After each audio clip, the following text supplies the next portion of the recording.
3 বছর বয়সী আবিয়ার মৃতদেহ তার পরিবারের যে বাগান সেখানে গোপনে পুঁতে রাখা হয়েছিল, যা একটি করুণ বাস্তবতার প্রতিচ্ছবি। সেই মামলার রায়ে তার বাবা মায়ের মোট 44 বছরের জেল হলেও সম্প্রতি একটি ইন্ডিপেন্ডেন্ট তদন্ত রিপোর্টে বলা হয়েছে এই হত্যার পিছনে বার্মিংহামের সোশ্যাল সার্ভিস এবং স্থানীয় কর্তৃপক্ষেরও অবহেলা আছে। এই শিশুটি দুর্ভাগ্যজনকভাবে সকল সিস্টেম থেকেই অদৃশ্য হয়ে গিয়েছিল, মানে একেবারেই ভেনিস যাকে বলে।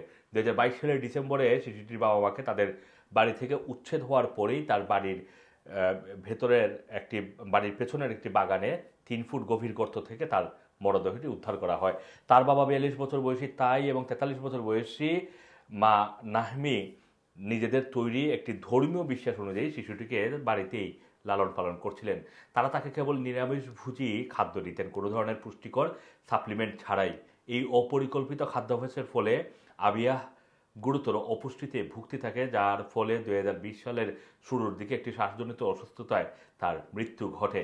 মৃত্যুর পর টানা 8 দিন তার বাবা মা সেই শিশুটির নিথর মরদেহ নিজেদের বিছানায় রেখে দিয়েছিলেন। পরিবারের সদস্য এবং কর্তৃপক্ষের কাছে সেটা গোপন রাখেন, পরে নিজেদের বাগানে তাকে কবর দিয়ে দেন। 2 বছর পর এই শিশুর জীবন এবং মৃত্যুর উপরে প্রকাশিত একটি স্বাধীন পর্যালোচনা ইন্ডিপেন্ডেন্ট রিপোর্টে বা অ্যাসেসমেন্টে দেখা গেছে সামাজিক সেবা ব্যবস্থা এবং সামাজিক সেবা ব্যবস্থাগুলো থেকে আবিয়া একেবারেই অদৃশ্য হয়ে গিয়েছিল। তার স্বাস্থ্য নিরাপত্তা নিয়ে স্থানীয় এবং জাতীয় পর্যায়ের সুরক্ষা ব্যবস্থাগুলোতে গভীর ত্রুটি রয়েছে বলে মত দিয়েছেন তদন্তকারীরা। 2019 সালে পুলিশ তাদের বাড়িতে গেলে শিশুটি সম্পর্কে কোনো তথ্য রেকর্ড করা হয়নি, এমনকি আবিয়ার উপস্থিতি সরকারি কোনো নথিতেই প্রায় নেই। 2020 সালের মার্চে একটি সুরক্ষা সভায় উল্লেখ করা হয়, জন্মের 6 সপ্তাহ পর থেকে কোনো স্বাস্থ্যকর্মী তাকে আর দেখেননি। একটি অনুসন্ধান সভার পরিকল্পনা করা হলে তা আর করা হয়নি। কেন হয়নি সেই সম্পর্কেও কোনো ব্যাখ্যা নেই।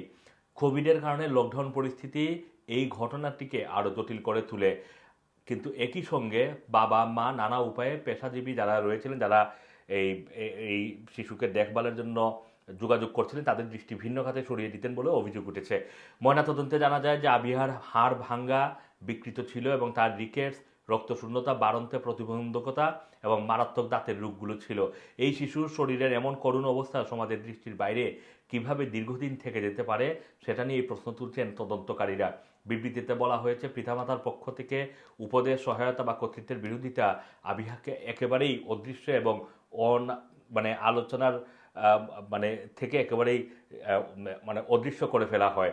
তদন্ত কমিটির চেয়ারম্যান এনি হাডসন বলেছেন যে এই পর্যালোচনা তাদেরকে অনেক কিছু শেখার রয়েছে। কিভাবে একজন শিশু একেবারে পেশাজীবীদের নজর থেকে হারিয়ে গেল সেটা গভীরভাবে ভাবিয়ে তোলে যে সিস্টেমের এত বড় ভুল কিভাবে হলো। মা নাহিমি বলেছেন যে তিনি একরকমের বুদ্ধুদের মতো ছিলেন, তিনি বুঝতে পারেননি তার পদ্ধতিগুলো তার সন্তানের জন্য ক্ষতিকর হয়ে উঠেছে। এখন মনে হয় তিনি যদি আরও ভালোভাবে গবেষণা করতেন তাহলে হয়তো তার সন্তানকে বাঁচাতে পারতেন। 2022 সালের 9 ডিসেম্বর তাদের গ্রেফতার করা হয়। এর 5 দিন পর উদ্ধার করা হয় আবিয়ার মরদেহ।